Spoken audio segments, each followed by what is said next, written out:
Quick tutorials. We don't waste time. How to export lossless video in Premiere and After Effects. When you open up Premiere and you're about to start a new project, you get this list full of options.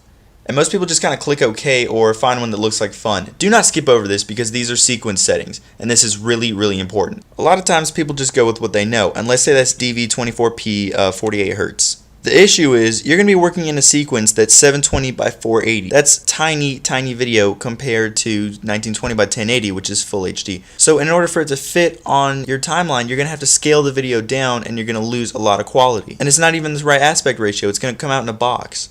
A lot of people film with DSLRs. There's presets for that, and they give you 1920 by 1080 square pixels, which is important, 23.976 frames per second or whatever your frame rate is. This is a cool one for most people to go with, but match what your camera films in. On a side note, if you're filming in HDV, which is basically tape cameras filmed in HD, it's not necessarily high definition. It's pretty much just like standard definition blown up and stretched out. So basically it sucks. Get a new camera. To export a video, go File, Export Media. So you know how there's all these really cool sounding export settings and all these formats. Forget about all these. QuickTime H.264 is the only one you need to know. It's basically lossless and it plays on freaking everything. To achieve said perfect video export settings, make your format QuickTime and go into your options.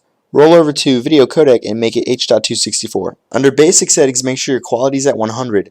Unlink the width and the height, and make your width 1920 and your height 1080, depending on what kind of video you're working with. Again, you need to know what kind of video you're working with. Make sure the frame rate's at where it is, and it should be. Make sure that your aspect ratio is at square pixels, and use maximum render quality. Oh, and save this template because doing this every time you have to export a video is a pain in the ass. Be warned, there are drawbacks when using the power of QuickTime H.264.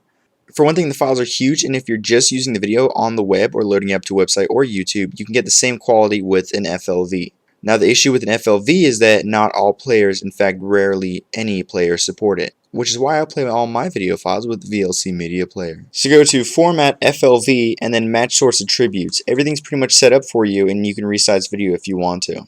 The only thing you need to change is at the bottom, under Quality, make it Best, and use Maximum Render Quality too.